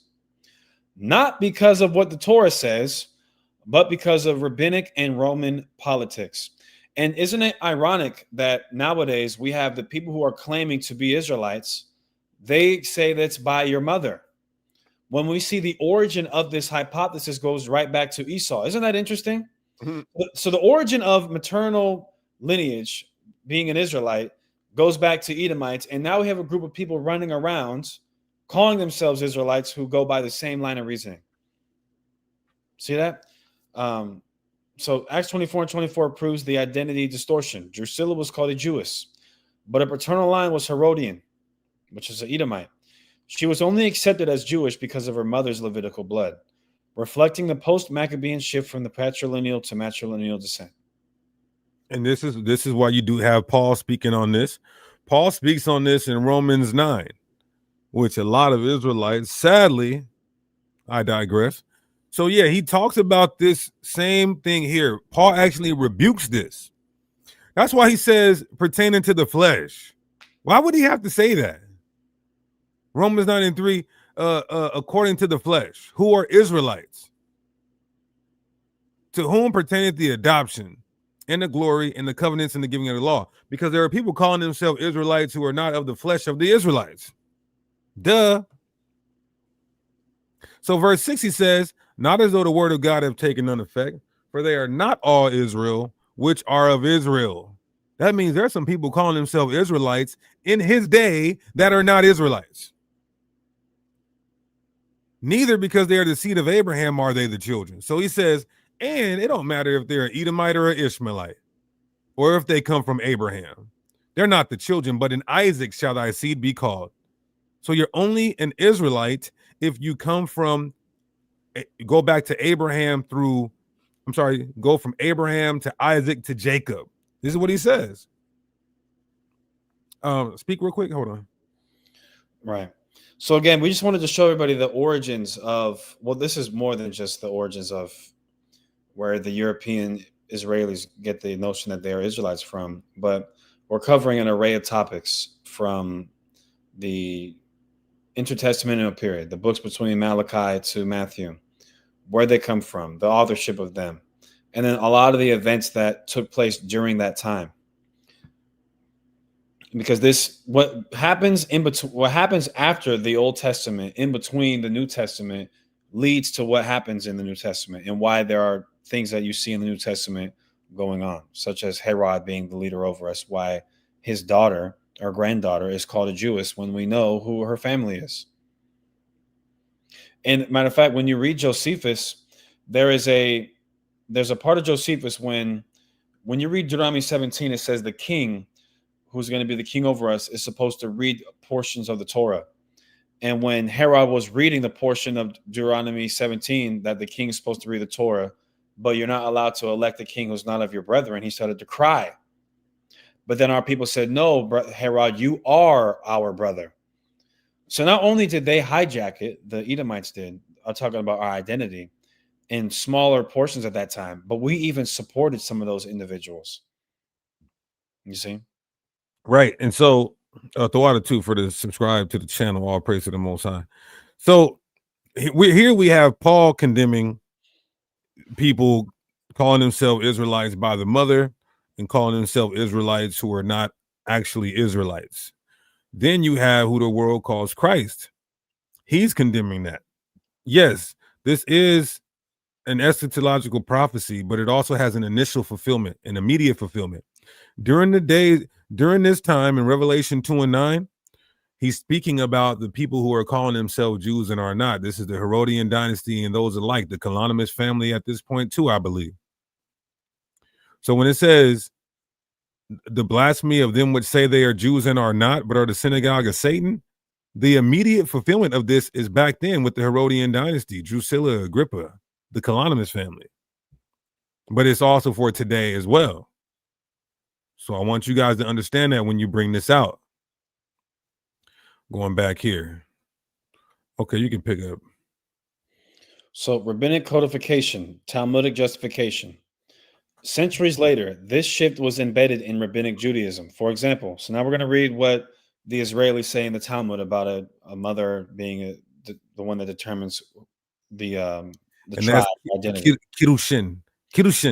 This is Kiddushin 68b. It says the child of a Jewish woman and a non-Jewish man is a Jew. This view does not exist in Torah, but became dominant in the post-temple period, especially after 70 AD when bloodline tracking was harder and rabbinic authority replaced temple law. So notice when you read in the Torah, we see an example of Moses. Numbers 12, Moses has a Cushite wife. And in 1 Chronicles 23 and 14 through 15, it says, now concerning Moses, the man of God, his sons were named of the tribe of Levi. So it's the total opposite of what the Talmud says. The Talmud says your mother determines if you're an Israelite. The Bible says your father determines if you're an Israelite. Solomon's, what is this? King Solomon, was it Rehoboam? Rehoboam's mom was an Ammonite. Yet Rehoboam is an Israelite. Yeah, Absalom, his mother was the Syrian. Yep. From the Transjordan. And another thing people might say is, well, just either one. It has to be, it's either your mother or your father. That's not biblical either. That might be Talmudic, but that's not biblical. Let's think of two examples. One is in the book of Exodus, or Numbers rather, where we have Sheshan, and we had the Israelite woman and the Egyptian man and her son. And it juxtaposes her son from the children of Israel. It doesn't do that with Moses' kids. Why? Because they are Israelites, unlike Sheshan's. Am I thinking of the right person, Deacon? Say what? Sheshan, that's the Egyptian, if I remember. Yeah. Jarha, exactly. Jarha. So that is not an Israelite. Another example is when you read Amos 1, this is another scripture Hebrew Israelites get wrong. When it says, for 3 transgressions of Tyre, something like that, I will not turn away the punishment thereof, because they, one second, excuse me, because they betrayed the brotherly covenant. The brotherly covenant that is talking about Tyre enacted was between King Hiram of Tyre and King Solomon. You read about that in, I think it's 2 Samuel 5. I could be wrong. And it says that Samuel and Hiram went into covenant with each other. They made a brotherly covenant. Now, what's interesting about that is Hiram's mother was an Israelite from the tribe of Naphtali. But it doesn't call him an Israelite. It calls him, in retrospect, when we see in Amos in history, it says Tyre broke the brotherly covenant. Why wouldn't it say this Naphthalite named Hiram, who was the king, broke the brotherly covenant? Because it's what your father is, not what your mother is. That doesn't mean that you take away importance from the woman. That doesn't mean the woman doesn't matter. But that means when determining whether a child is a member of this clan or that clan, this tribe or that tribe, it is by the father. That is how the Israelites look at it. Now, the people from Poland who call themselves Israelites, they might come from a matriarchal society. There are certainly matriarchal societies that exist all throughout the world that say it's through your mother. But the Bible is not one of those. So we can keep going. So contrast with Yahushai's lineage.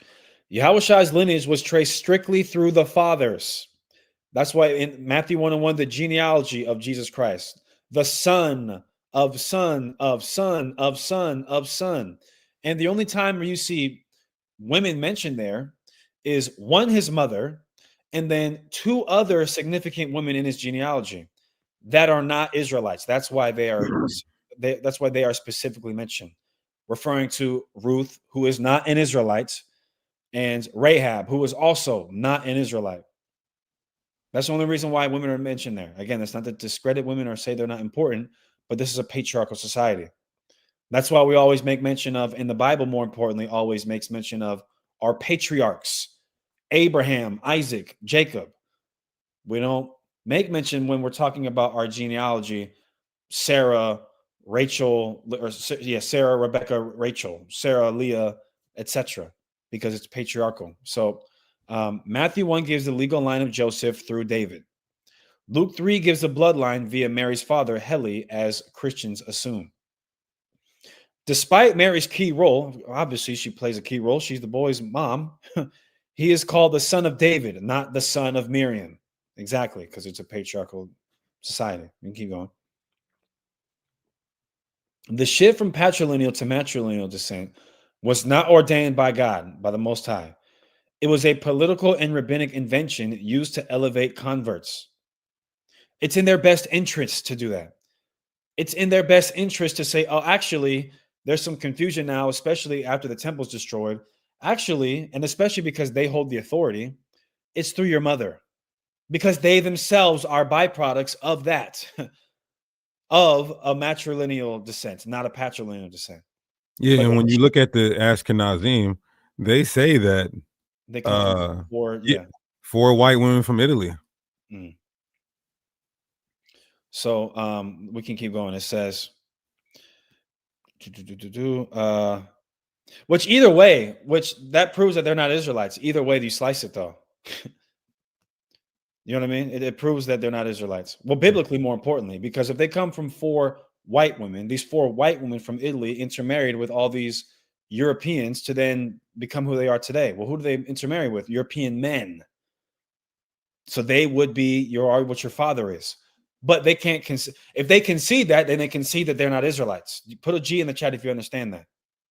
When you go into the history and the what is it called? The bottleneck events of Ashkenazi Judaism, Jewry, and you go back to even the Kalanimus family and where their origins, where they come from, they say, four Jewish women who then went to Italy and intermarried with the peoples that were there. These would be Europeans. These would be Caucasians. And they have to now say, because they themselves are, in their own admission, byproducts of four Jewish women intermarrying non-Jew men, they have to say, well, it's switched. Because if they don't say it's switched, then okay, then you're not an Israelite. And if you're not an Israelite, get out of Israel and all type of stuff. So we'll keep going. But it was a political and rabbinic invention used to elevate converts, mixed lineage rulers, and proselytes into an Israelite status. This distortion blurred the identity of the true seed and still affects how identity is defined in modern Judaism today. Absolutely. This is why even when you see strangers amongst the Israelites, they're not called Israelites. For example, in Deuteronomy 14:21, it says, you shall not eat anything that dieth of itself. Thou mayest give it unto the stranger that dwells amongst you, that he may eat it. It doesn't say that you shall give it to the other Israelite amongst you. No, because they are not Israelites. You know what I was thinking of? Because he is not a never mind. But no, that's funny. Because he's not one West. Right. But that's the conclusion, everybody. So, or no, are we concluding now? Yeah, we're concluding now. Okay. All right. Now, hitherto is the conclusion of the matter. Tying it all together, right? The intertestamental period was a hard time for us in the Holy Land, in our land. A time of identity crisis, war, conquest, compromise. Two opposite but related distortions happened simultaneously. True Israelites were forced to become like Gentiles, losing our culture, language, tribal records, identity. Gentiles, especially Edomites, were absorbed into Israelite society through forced or political conversion and eventually redefined what it meant to be a Jew. This caused a spiritual and national confusion, part of the curses that extended in the time of Yahushua and still present to this day. All through the Bible, it talks about us losing our identity. New Testament relevance, Gentiles may be Israelites in disguise, and we look at some of the scriptures we went through with Paul. Their past Gentile identity wasn't based on blood, but on behavior, law, and appearance. In our case, and then we dealt with the danger of false converts in power. Herod is the clearest example. An Edomite convert ruling over Judah, supported by Rome, building a temple and pretending to be a legitimate king of Israel. Yahushua rejected his line entirely. In Luke 13, when he said, "Go ye and tell that fox." What the hell is a fox? Somebody who's sneaky, cunning. That was a rejection to Herod and his claim to be an Israelite. Just as today, not all who say they are Jews are truly Israelites. Revelation 2:9, we just talked about that.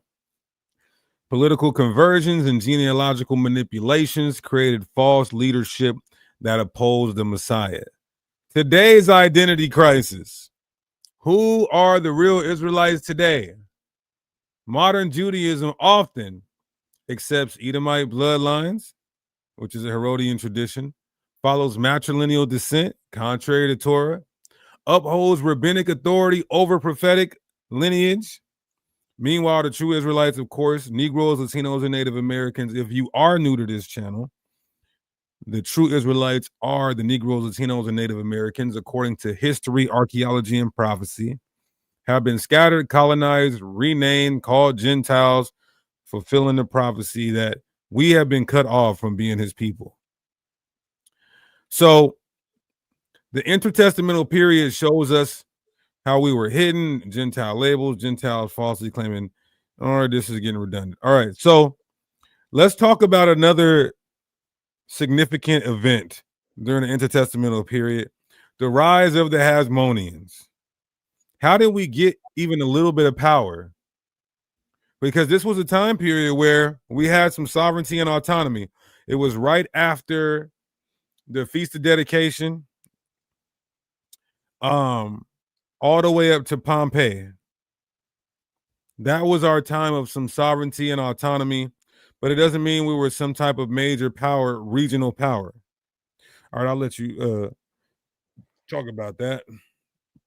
So Mattathias was a Levitical priest from the town of Modaim, and he refused to sacrifice to Greek idols. You can read about this in Maccabees.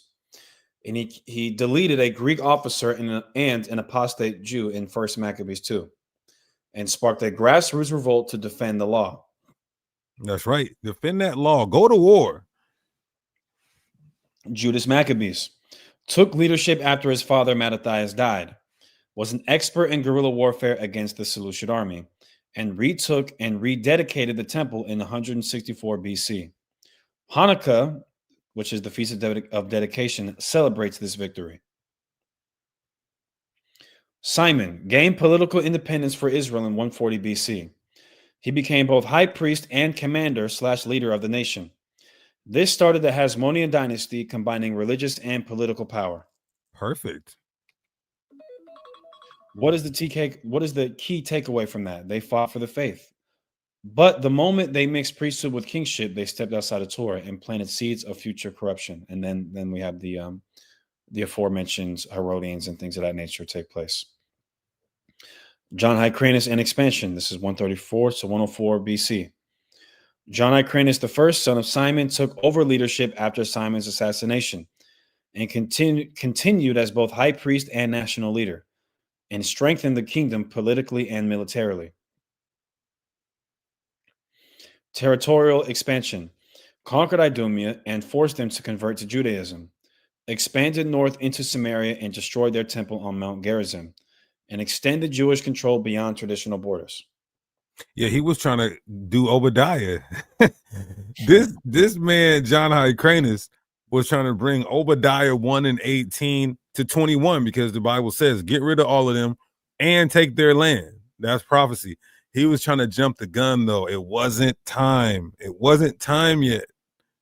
Go ahead. Spiritual consequences. The priesthood was now hereditary and political, no longer purely sacred. Forced conversions of Edomites created long-term problems. And the example of that is Herod the Great. Right. That backfired on us.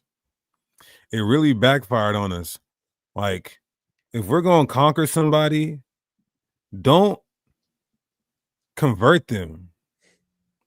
Like, just conquer them, make them tributaries, subjugate them, enslave them. Don't convert them. Because look how it came back to bite John Hyrcanus, Lord in Christ. Go ahead. So Hyrcanus brought power and territory, but at the cost of purity. The forced conversion of Edomites laid the foundation for Edomite infiltration of Judea's priesthood and rulership. Aristobulus and Alexander Jannaeus, corruption rises. Now, this is the interesting part. And I think this is the part where Rome tries to use us to help fight against Julius Caesar. No, not yet. Not yet. That's coming up. Go ahead.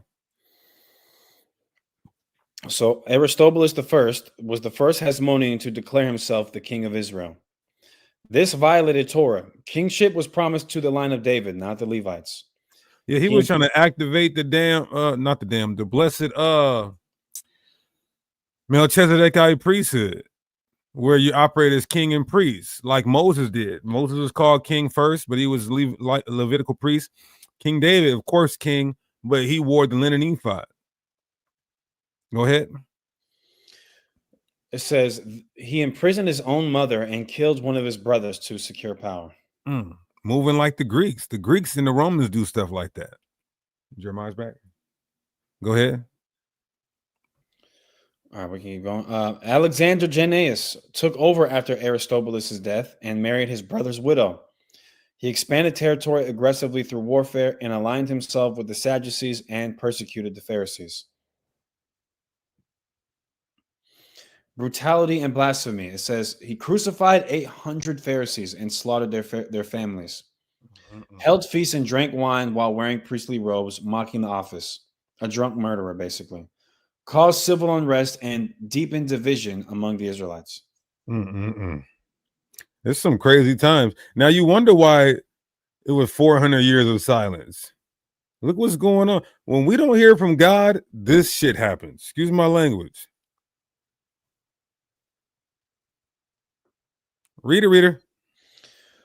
From priestly resistance to power-hungry kings, the Hasmoneans now mimicked the very Greek oppressors they once fought. Right. The dynasty was spiritually compromised, even though it was politically strong. Now here we go. This is the interesting part right here. Civil War and Roman invasion from 76 to 63. Ain't that crazy? Because that was almost, when we get to the AD, that was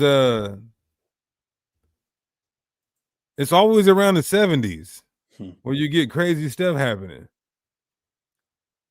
Somebody said you commented on Facebook. What'd you say? We're gonna open it up for questions, comments, and smoke in a second. All right, so this invasion here, 76 to 63 BC. Salome Alexandra, widow of Alexander Jannaeus, briefly restored balance by empowering the Pharisees. Her reign was one of relative peace and Torah observance. Give it up for that powerful sister. We need to, I think I want to, what sister needs a name?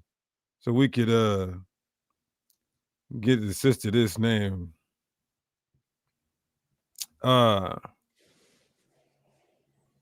But all praises to that sister. Sometimes, like Deborah, in the middle of mayhem and catastrophe, a sister may have to rise up and say, you Negroes, Latinos, and Native Americans need to get it together. You need to get it together. Remember what Bill Haney said? But you need to concentrate. But you got to concentrate.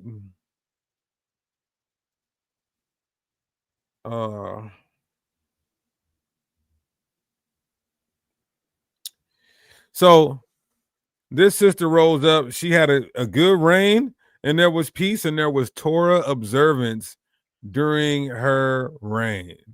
Wow. Give her a hand. Hyrcanus 2 versus Strobylus 2.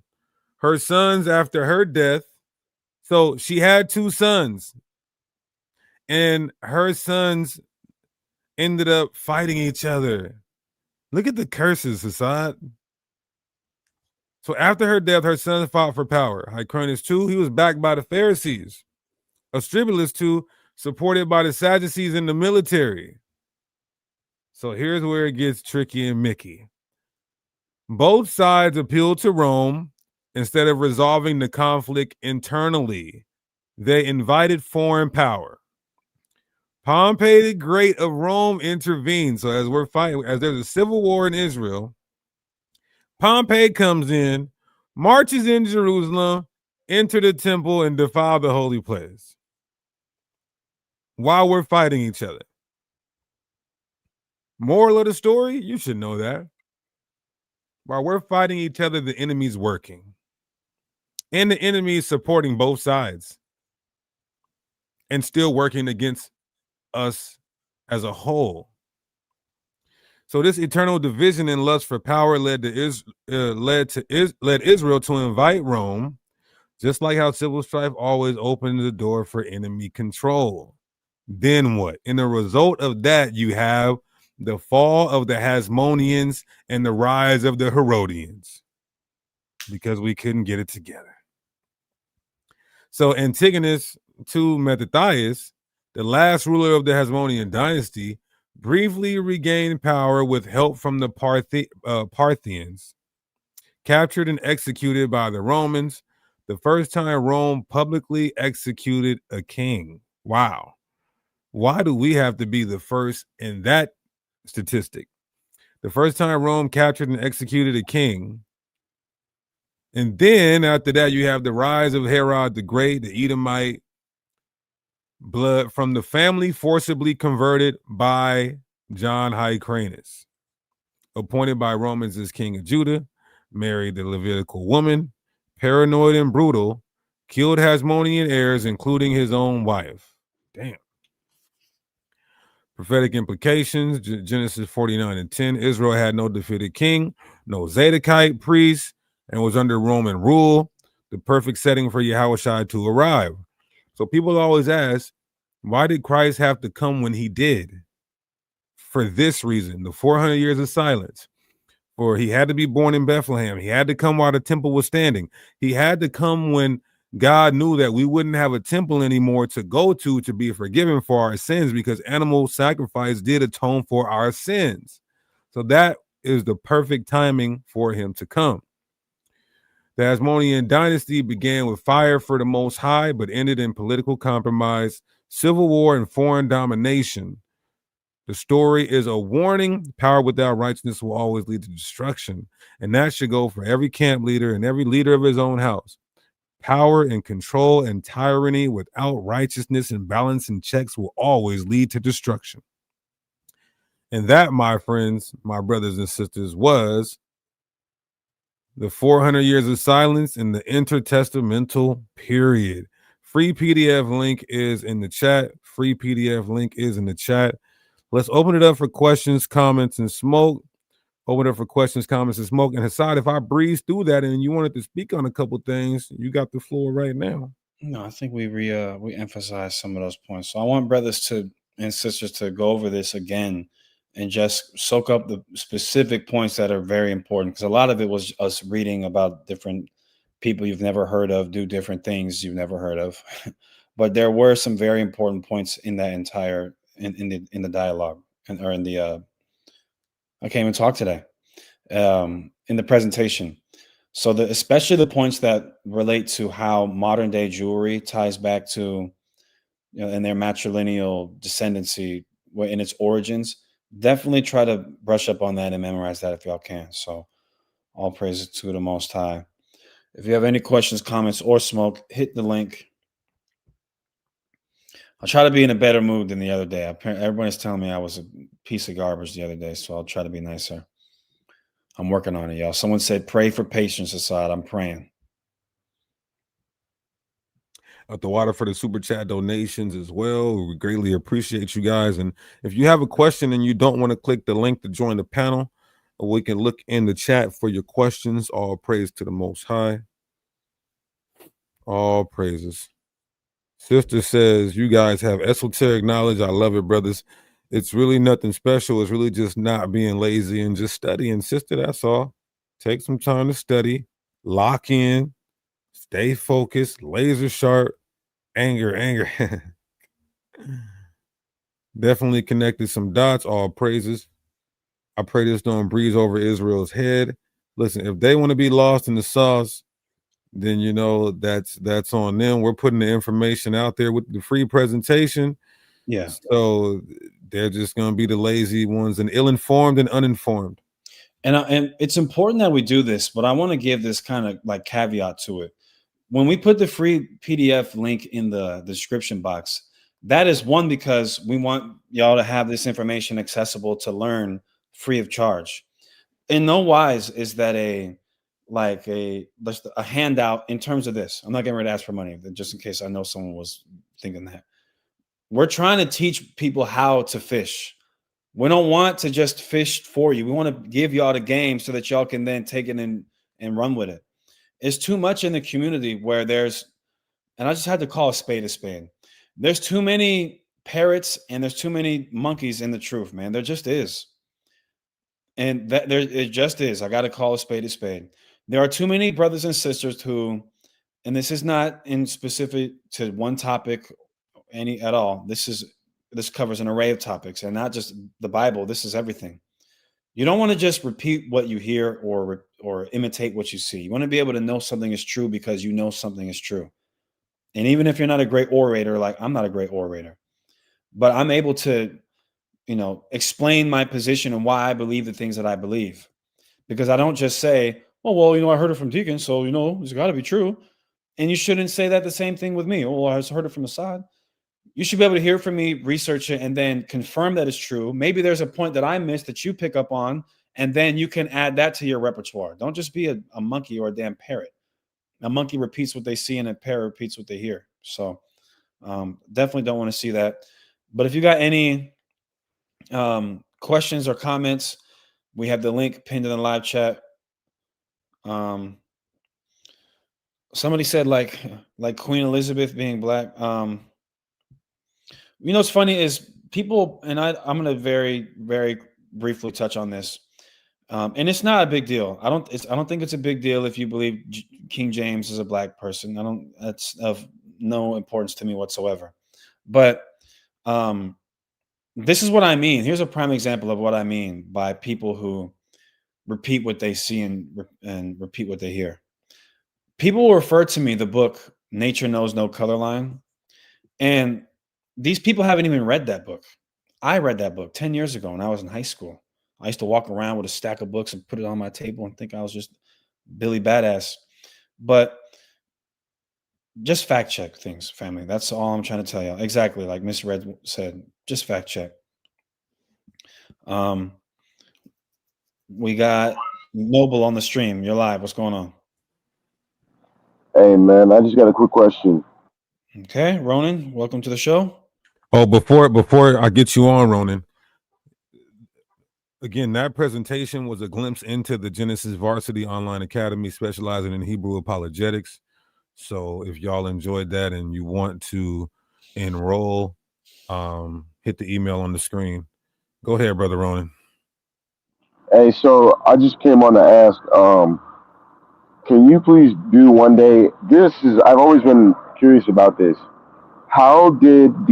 When did the Amalekites migrate into Greece?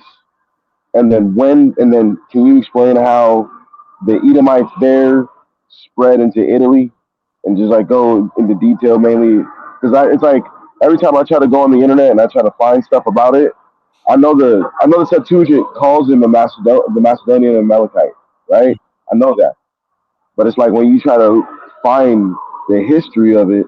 Okay, now go to get primary sources of Amalekites migrating into Greece, and then ultimately showing the descendancy of the Amalekite kings all the way down to King Philip. Please. Yeah, that's a dope video. I think Bruce has actually done something similar to that when you went into the bottleneck event of the Colonimus family. I don't know what the title of it is. How Jews became white. I did that presentation on my channel. Yep, that's that. So just look that up. Priest Genesis mode. How the Jews became white. Ronan. All right, for sure. Thank you so much. And then last thing before I go. So I noticed that the only primary source that y'all were primarily using today was what? Josephus, huh? No, we were using Maccabees and the Bible and some of Josephus for the history of the kings. Well, when you went into 400 BC, you're going from the Persian, how Judea. No, before Judea. Can I ask you a question? I want to see if I'm tripping, and if I'm wrong, I'm wrong. Are you getting ready to ask us? You guys are using Josephus as a source this entire presentation. Why do you guys reject the part of Josephus where he talks about hell? No, with the Pharisees' doctrine. So you were getting ready to try to tie hell into this. Okay. We use Josephus for corroborating history, not doctrine. I understand that, but that's history, right? Yeah, so but listen, this intertestamental period shows you that you're following the theology of the Sadducees, which got it from the Hellenes, which was following after Greek mythology. That's not true. I just presented that. Did you No, watch you have to go in the same source, Josephus, Antiquities. I showed this to you earlier. If you go all the way to Wars of the Jews, it tells you that the Pharisees taught Sheol. They taught that the bosom of Abraham. They taught that there was literally. That's what Luke chapter 16. I put that on everything, bro. You put that on everything? Okay. Hear that Usher video? Put that on everything. Yeah. Confessions. All right, we love you, brother. Shalom. Peace. Okay, I put the link in the chat. If you got a question, click the link or just put it in the chat while we're still on here. We got a little bit more time. Here's a question. How many books do you have in your canon of the Bible? Well, right now we are Deuterocanon is canon, is it not? Huh? Deuterocanonical is still canonical, but just deuter. Yeah. We're reconstructing our canon right now. We're in the process of reconstructing our canon and seeing what's authoritative and what's not less authoritative, and what could possibly be pseudepigraphal and forgery. Oh boy, get ready for that.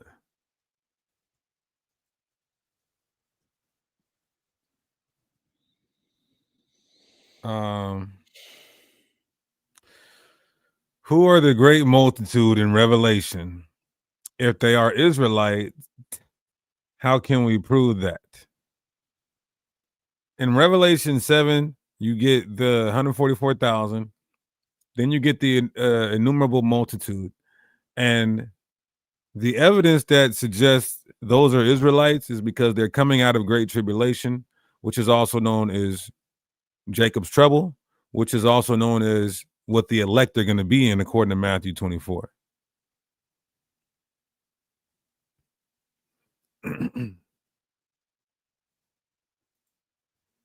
What do you think about IUIC? There's one in my city. I'm studying with them tomorrow. I think if I see a nigga well, from IUIC, I'm playing.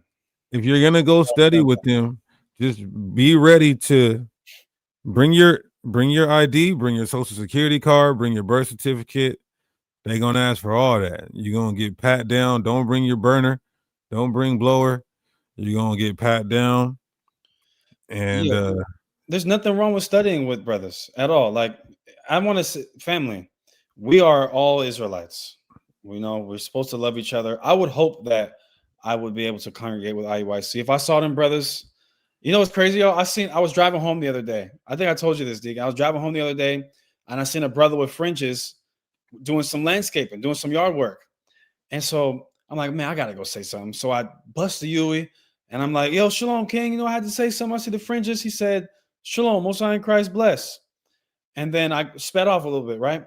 And then I'm like, you know what? My job ain't been really giving me that many hours lately. Let me try to see if I can, maybe work with this brother. And so I do another U-turn, right? Now, if I'm tripping, I'm tripping. Maybe I'm tripping. And so I bust another U-turn, and I pull up on him. I'm like, hey, what's up, brother? Are y'all hiring or anything? And it's like he put his glasses down. He put his glasses down. He looked, he saw it was me. He said, nope. And I just drove away. But I said all I had to say, hopefully the brother there just not hiring. But it shouldn't be like that if that's what it was. Despite the fact that I disagree with brothers in IUIC and they disagree with us and I disagree with ISBK, I would hope that if I saw them brothers, they would welcome me warmly. And if we saw them, we would welcome them warmly as well. Now, although they're under a 501c3, we do, every brother, that's what the leaders chose to do over there.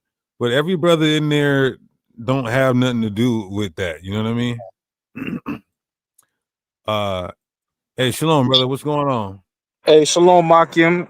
Yahweh Shem Yahushua Barakatham. What's going on, brothers? Hey, what's up, brother? Khan. I totally agree, man, because I've been in Israel for almost 15 years. So I understand how, because I know what it's like to be in a camp and having my own camp. But now I'm on my own now due to certain things. But I'm still walking in the Most High to the best of my ability. I mean, I'm working right now, so I'm trying to I'm working right now, man. I really wanted to build with y'all because I made a comment on the Lazarus dying twice. That was me that made the comment. You know what I'm saying? I don't know if you saw. Yeah, what pretty much the scripture. Huh? Did I respond to you? Nah, you didn't respond yet. Okay. But I put up scriptures like on Luke 16, John 11. And then I put out John chapter 5 and Acts 24 dealing with the resurrection. Okay. So you want to kind of explain why you Yeah. Like I want to see what the stance is, but I really got to do this truck though, man. My bad, bro. I'm calling you at the wrong time, man. Yeah, no. When I said Lazarus died twice, I meant he died. Yahushua rose him from the dead, and then he lived the life, and then he died again. Right, yeah. So to show his miracle, you know what I'm saying? Right. Because he said that he's the resurrection of life, that he has the power to bring you back in the same body. That's what resurrection is. Yeah. Right. But anyway, brothers, Lord willing, maybe I could chop it up another time, or maybe if I could get back on it. But I just want to let you know about that. You know what I'm saying? Okay, Khan, all praises. Hey, I remember you too, way back in the day, GMS days. Yeah, I was in the New York camp with the elders. I remember you. It's good to see you. Yeah, I remember you too. I remember you was in Seattle. Yeah. It's good to see you still on the path, brother. Khan. All right, brother. Shalom. All praises. Shalom, King. Yeah, I remember that brother from like over 15 years ago, darn near. Paul was pushing the envelope on the converts, though. We always got a PTE. This is PTE. Make sure you guys sign up too to the PTE Godcast where we push the envelope. I said sign up, subscribe. I mean, Landon in the building. Peace, blessings, my brother Landon. Been through some things. My brother Landon done been through some things, man. Shout out to Landon. Big up, brother. What happened to men who married sisters before the law was not given yet? Where there is no law, there is no sin. Let's see. Oh, here we go. Gotcha. Okay, let's see. Are the Roman Catholic, Eastern Orthodox, and Oriental Orthodox churches of apostolic origin? No. They claim they are, but they're not. Why? Because the apostles were not teaching the Trinity. The apostles were not teaching hell. Paul doesn't mention hell or the Trinity once.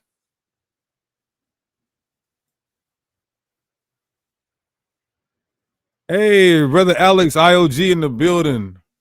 The Israel of God in the building.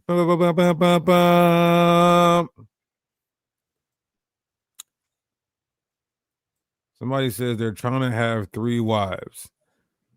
Going and studying with IUIC, you ain't.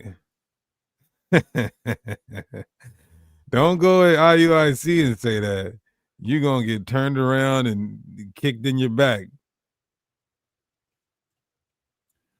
But say it was so and then the law of Moses happened. Would they continue that law or would they have to divorce them? That's a good question. Probably have to divorce. So you're saying, like, let's say a brother married his wife's sister, and then Moses gave that law. Do they get to keep those 2 women still? Or does he have to put them away? That at that point, that would be breaking the law.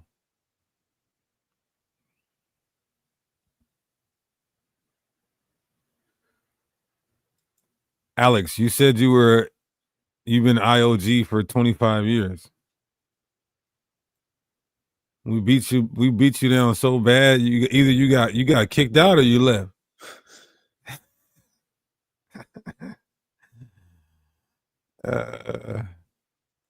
Like the church in Constantinople was established by Bartholomew, according to tradition. Where's the written source on that?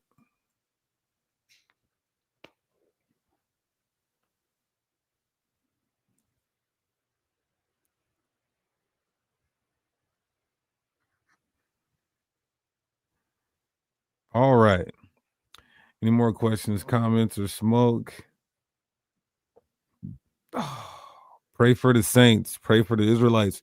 Pray for the leaders of the community. Pray for each other. Love each other.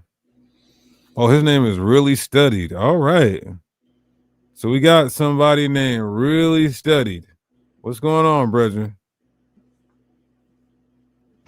Hello, can you hear me? Yes, sir.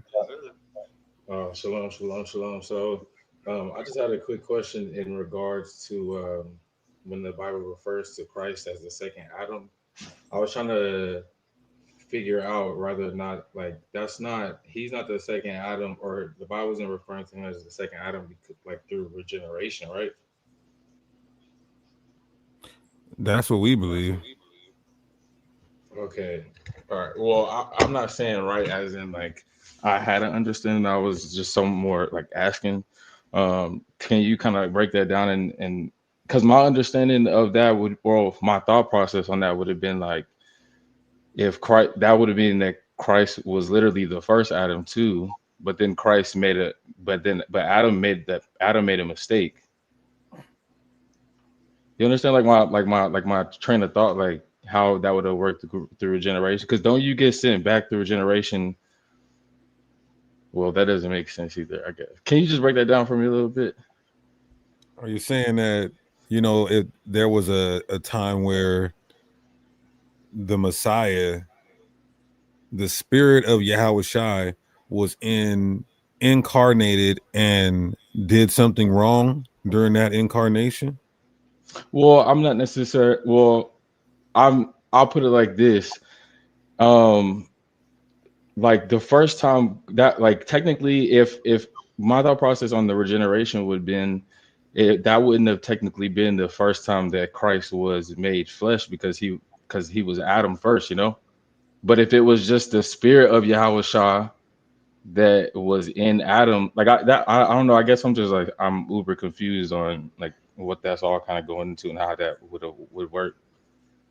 I'm confused about what you're asking too. All right. Well, can you just break down why the Bible refers to Christ as a second Adam, and then, because I guess I'm confused entirely on why he's referred to as a second Adam, and I guess that would give me more understanding. One man messed everything up. One man's gonna fix everything. So was supposed to be Adam was supposed to be the first person to have not messed up, correct? I don't understand what he means by that. Is Adam the I first get. person to never sin? Well, I guess I don't know. I'm really asking to be more so taught, because I that's something that I didn't really understand, like entirely, Which part, brother? why the Bible refers to Christ as the second Adam, Yeah, and then just like Priest said, there was the first Adam, who messed everything up for everybody, and now we have the second Adam, Christ, who's going to fix everything. The I first Adam got you. was the one guy God chose, and he messed everything up. The second one's coming to correct the mistakes of the first one. I got you. I guess it's just as simple as that. Maybe I'm just over Let analyzing. me give you an example. You saw the movie The Matrix, right? Yes, sir. There's Neo is the one, right? Yes, sir. Do you remember the scene where Neo was talking to the architect, and he says there have been like 4 ones before you? Yeah. Same situation, but Neo was Okay. Okay. Okay. the greatest But he one. was the legit one. I got Yes, you. in the truest sense of the word. Yes, but it's not a one for. No pun intended. It's not a 1-for-1 analogy, but it's a similar. I got you. I got you. I got you. Okay. I guess I was just literally over analyzing that. Cause, and then when I asked in the beginning or I was making a statement, but I was really asking a question, and I was saying like it's not the regeneration, right? And then Deacon Akar said, "Well, we think so." Can you kind of go into how that would have worked in terms of like regeneration? What, Christ being Adam? Yeah, like I just don't understand like how Yahushua could have been regenerated. What do you mean you don't understand how he could have been?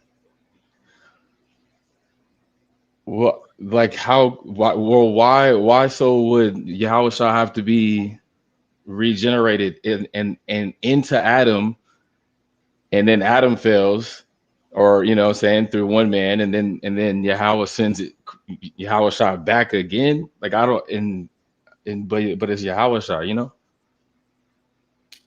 Yeah, he's basically saying that he can't wrap his mind around how Yahweh Shai, when he came, he was perfect without sin, and then he came another time, and then he committed a sin.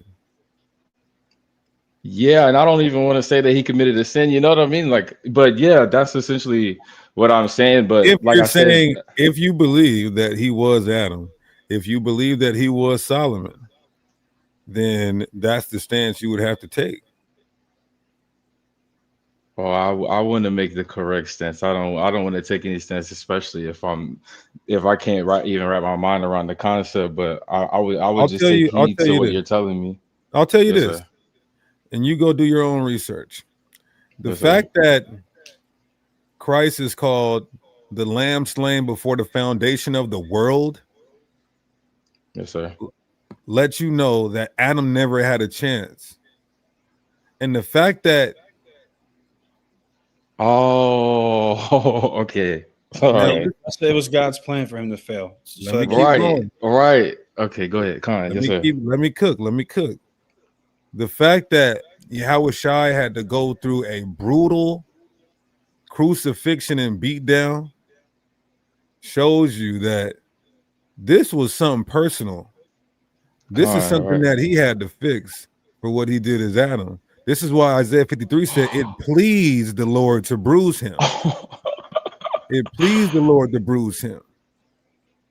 And then on top of that, when you read Solomon, it says that somebody was going to come, about Samuel and referring to Solomon, somebody will come from King David's progeny that would be king of Israel. But if he did any wickedness, he would get whipped with the stripes of men. That didn't happen with Solomon. So either Nathan is a false prophet, or Solomon would have had to be one of the incarnations of who the world calls Christ as well. All right. So that's why we see it like this. Do I believe that's salvific? No. But that's why we see it like that. All right. No, you honestly just answered my question. All praises. You just answered my question, even when I really couldn't put it into words. That actually makes sense. And to go on to Hassan's point, when he was referencing the Matrix, Neo was the legit one in all terms of that word. So that actually makes a lot of sense. And all praises, you actually just broke that down for me. So the water for that, for real. No problem, my dear beloved. All praises. Appreciate you. You're welcome on anytime. Yes, sir. Shalom. Thank you, guys. Shalom, brother. All right. Anything else in the chat? Off topic, but have you brothers seen the video where Esau says that white men are 12% or some percentage to be attacked by Judites? That Charlie Kirk rhetoric? Well, who attacked Charlie Kirk? Anyway. All right, we reached our 2-hour mark. Hopefully we answered y'all's questions. Remember, free PDF link to this presentation is in the description box. This has been a glimpse into the Genesis Varsity Online Academy specializing in Hebrew apologetics.